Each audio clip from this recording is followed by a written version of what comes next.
हम अक्सर ये सुनते हैं कि खून का बदला खून से लिया जाता है, लेकिन क्या आपने सुना है लाश के 31 टुकड़े और उसे 31 गड्ढों में दफनाने का बदला 31 गोलियां दाग कर लिया गया। तो आखिर हत्या की वो कहानी क्या है जिसमें एक लाश के 31 टुकड़े और फिर उसे 31 गड्ढों में दफनाने का बदला 31 गोलियां मार कर लिया गया। इस कहानी का एक एक वाकया बेहद दिलचस्प है। इस कहानी के हर लम्हे में बदला, साजिश और हैवानियत है। अगर आपका दिल छोटी बातों पर बेचैन हो जाता है तो इसे आगे बिल्कुल मत देखिएगा। लेकिन अगर आप ये जानना चाहते हैं कि हत्या की ये पहेली कैसे सुलझी तो सबसे पहले इस चैनल को सब्सक्राइब कर लीजिए, साथ में बेल आइकॉन यानी घंटी वाला बटन दबा दें ताकि अपराध की हैरत अंगेज कहानी आप तक पहुंचे सबसे पहले। तो शुरू करते हैं वो कहानी और साजिश जिसकी जांच में जुटी पुलिस इसके खुलासे से हक्का बक्का रह गई। तारीख थी 8 मई 2022। शहर था उत्तर प्रदेश का बुलंदशहर। जगह थी गुलावटी थाना में आने वाला एक क्लिनिक, जहां बुलंदशहर के हाफिजपुर के कुराना गांव के रहने वाले एक झोला झाप डॉक्टर शादाब को उसके ही क्लिनिक में घुसकर गोलियों से भून दिया गया। पोस्टमार्टम रिपोर्ट आई तो शादाब के बदन पर 31 गोलियों से मौत की बात सामने आई। पुलिस हैरान थी कि आदमी की मौत तो एक गोली में भी हो सकती थी, फिर शादाब को 31 गोलियां क्यों मारी गई?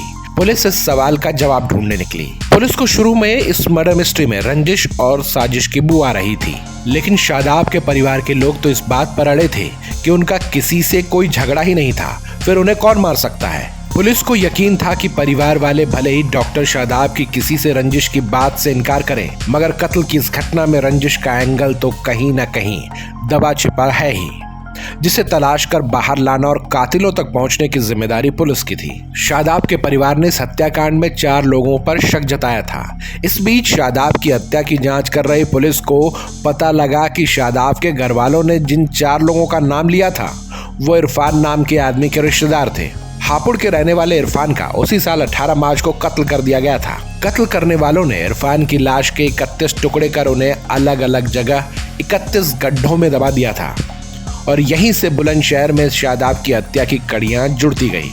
पुलिस अब लगभग कंफर्म हो चुकी थी कि बुलंदशहर में डॉक्टर शादाब की हत्या रंजिश यानी बदले के लिए की गई। इरफान की हत्या के आरोप में शादाब का भाई जेल में बंद था, जबकि शादाब ही इस मामले में पैरोकार था और बताया गया कि इरफान की हत्या के बाद से इरफान का साला और भाई बदले की आग में जल रहे थे। पुलिस ने खुलासा किया कि इरफान के भाई और साले ने इस पूरे हत्याकांड को अंजाम दिया। इरफान की हत्या का बदला लेने के लिए उन्होंने शादाब को गिनकर 31 गोलियां मारी थी, क्योंकि इरफान की लाश के भी कातिलों ने 31 ही टुकड़े किए थे। उन टुकड़ों को हत्यारों ने अलग अलग जगहों पर 31 गड्ढों में दफन कर दिया था। पुलिस ने दावा किया कि इरफान की हत्या का बदला लेने के लिए इरफान के साले काशिफ ने शादाब की हत्या के लिए दिल्ली से भाड़े के 3 शार्प शूटर भी बुलवाए थे।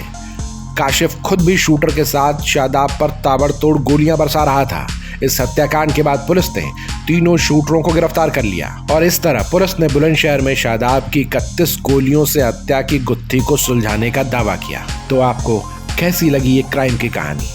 इसके तरह आप और भी कुछ सुनना चाहते हैं तो कमेंट में जरूर बताएं और चैनल को सब्सक्राइब कर लें।